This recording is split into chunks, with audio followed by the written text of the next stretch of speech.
"There you are, Harry," said a voice.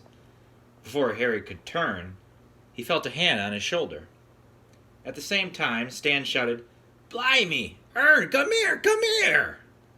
Harry looked up at the owner of the hand on his shoulder and felt a bucketful of ice cascade into his stomach. He had walked right into Cornelius Fudge, the Minister of Magic himself. Stan leapt onto the pavement beside them. "What did you call Neville, Minister?" he said excitedly. Fudge, a portly little man in a long pinstriped cloak, looked cold and exhausted. "Neville?" he repeated, frowning. "This is Harry Potter." "I knew it!" Stan shouted gleefully. Ern! Guess who Neville is, Ern? Is Harry Potter! I can see his scar!" "Yes," said Fudge testily. "Well, I'm very glad the night bus picked Harry up, but he and I need to step inside the leaky cauldron now." Fudge increased the pressure on Harry's shoulder, and Harry found himself being steered inside the pub. A stooping figure bearing a lantern appeared through the door behind the bar. It was Tom, the wizened, toothless landlord. "You've got him, Minister," said Tom. "Will you be wanting anything?" "Perhaps a pot of tea," said Fudge, who still hadn't let go of Harry. There was a loud scraping and puffing from behind them, and Stan and Ern appeared, carrying Harry's trunk and Hedwig's cage and looking around excitedly. "Oi, come you didn't tell us who you are, Neville," said Stan, beaming at Harry while Ernie's owlish face peered interestedly over Stan's shoulder. "And a private parlor, please, Tom," said Fudge pointedly. "Bye," Harry said miserably to Stan and Ern as Tom beckoned Fudge toward the passage that led from the bar.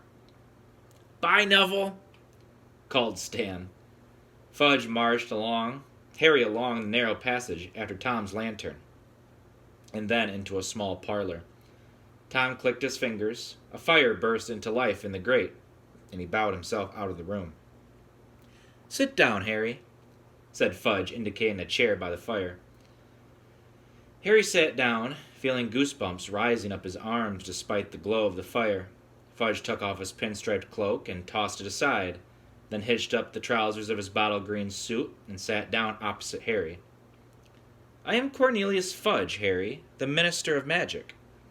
Harry already knew this, of course. He had seen Fudge once before, but as he had been wearing his father's invisibility cloak at the time, Fudge wasn't to know that. Tom the innkeeper reappeared, wearing an apron over his nightshirt and bearing a tray of tea and crumpets. He placed the tray on a table between Fudge and Harry and left the parlor, closing the door behind him. "Well, Harry," said Fudge, pouring out tea, "you've had us all in a right flap, I don't mind telling you. Running away from your aunt and uncle's house like that, I'd started to think... But you're safe. And that's what matters." Fudge buttered himself a crumpet and pushed the plate toward Harry. "Eat, Harry, you look dead on your feet. Now then, you will be pleased to hear that we have dealt with the unfortunate blowing up of Miss Marjorie Dursley. 2 members of the Accidental Magic Reversal Department were dispatched to Privet Drive a few hours ago. Miss Dursley has been punctured and her memory has been modified. She has no recollection of the incident at all. So that's that, and no harm done." Fudge smiled at Harry over the rim of his teacup, rather like an uncle surveying a favorite nephew. Harry, who couldn't believe his ears, opened his mouth to speak, couldn't think of anything to say, and closed it again. "Ah, you're worrying about the reaction of your aunt and uncle," said Fudge. "Well, I won't deny that they are extremely angry, Harry, but they are prepared to take you back next summer as long as you stay at Hogwarts for the Christmas and Easter holidays." Harry unstuck his throat. "I always stay at Hogwarts for the Christmas and Easter holidays," he said. "And I don't ever want to go back to Privet Drive." Now, I'm sure you'll feel differently once you've calmed down," said Fudge in a worried tone. "They are your family, after all, and I'm sure you are fond of each other, very deep down." It didn't occur to Harry to put Fudge right. He was still waiting to hear what was going to happen to him now. "So all that remains," said Fudge, now buttering himself a second crumpet, is to decide where you're going to spend the last 2 weeks of your vacation. I suggest you take a room here at the Leaky Cauldron and... Hang on, blurted Harry. What about my punishment? Fudge blinked. Punishment? I broke the law, Harry said. The decree for the restriction of underage wizardry. Oh, my dear boy, we're not going to punish you for a little thing like that, cried Fudge, waving his crumpet impatiently. It was an accident. We don't send people to Azkaban just for blowing up their ants. But this didn't really tally at all with Harry's past dealings with the Ministry of Magic. Last year I got an official warning just because a house elf smashed a pudding in my uncle's house, he told Fudge, frowning. The Ministry of Magic said I'd be expelled from Hogwarts if there was any more magic there. Unless Harry's eyes were deceiving him, Fudge was suddenly looking awkward. Circumstances change, Harry. We have to take into account, in the present climate. Surely you don't want to be expelled? Of course I don't, said Harry. Well, then what's all the fuss about? Laughed Fudge. Now have a crumpet. Harry, while I go and see if Tom's got a room for you. Fudge strode out of the parlor, and Harry stared after him. There was something extremely odd going on. Why had Fudge been waiting for him at the Leaky Cauldron, if not to punish him for what he'd done? And now Harry came to think of it, surely it was unusual for the Ministry of Magic himself to get involved in matters of underage magic. Fudge came back, accompanied by Tom, the innkeeper. Room 11's free, Harry, said Fudge. I think you'll be very comfortable. Just one thing, and I'm sure you'll understand.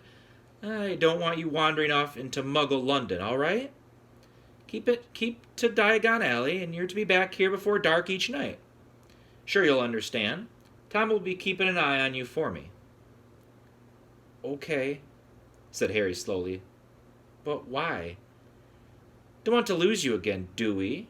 Said Fudge with a hearty laugh. No. Best we know where you are. I mean... Fudge cleared his throat loudly and picked up his pinstriped cloak. Well, I'll be off. Plenty to do, you know.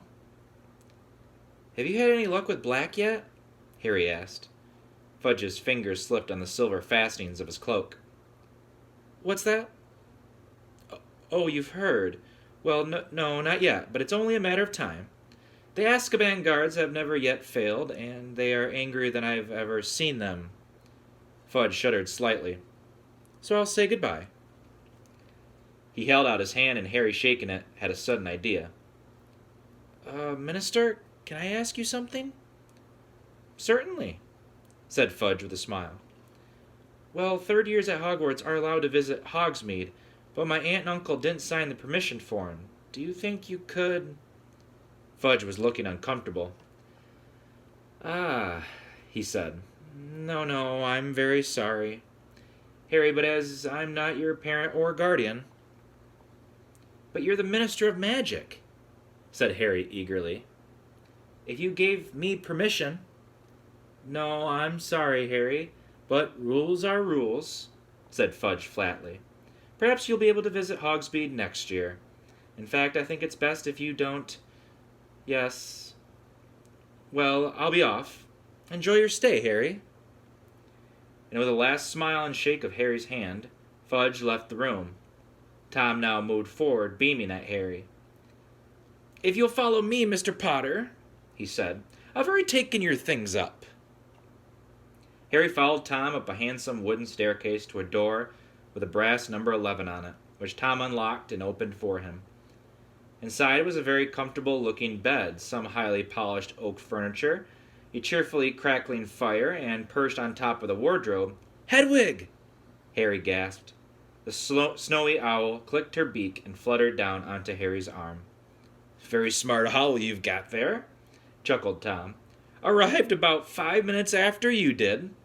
If there's anything you need, Mr. Potter, don't hesitate to ask. He gave another bow and left. Harry sat on his bed for a long time, absent-mindedly stroking Hedwig. The sky outside the window was changing rapidly from deep velvety blue to cold steely gray, and then slowly to pink shot with gold. Harry could hardly believe that he'd left Privet Drive only a few hours ago, that he wasn't expelled, and that he was now facing 2 completely Dursley-free weeks. It's been a very weird night, Hedwig, he yawned. And without even removing his glasses, he slumped back onto his pillows and fell asleep.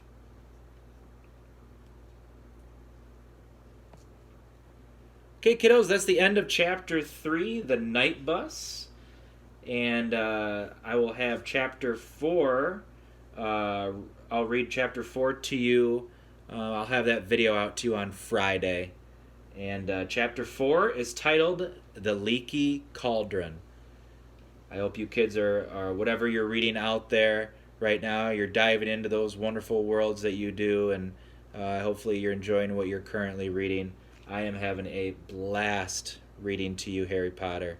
And I just, again, 3 chapters a week. All right, so look for another Harry Potter video on Google Classroom for Friday. And that'll be the reading of Chapter 4, The Leaky Cauldron. Happy reading, kids!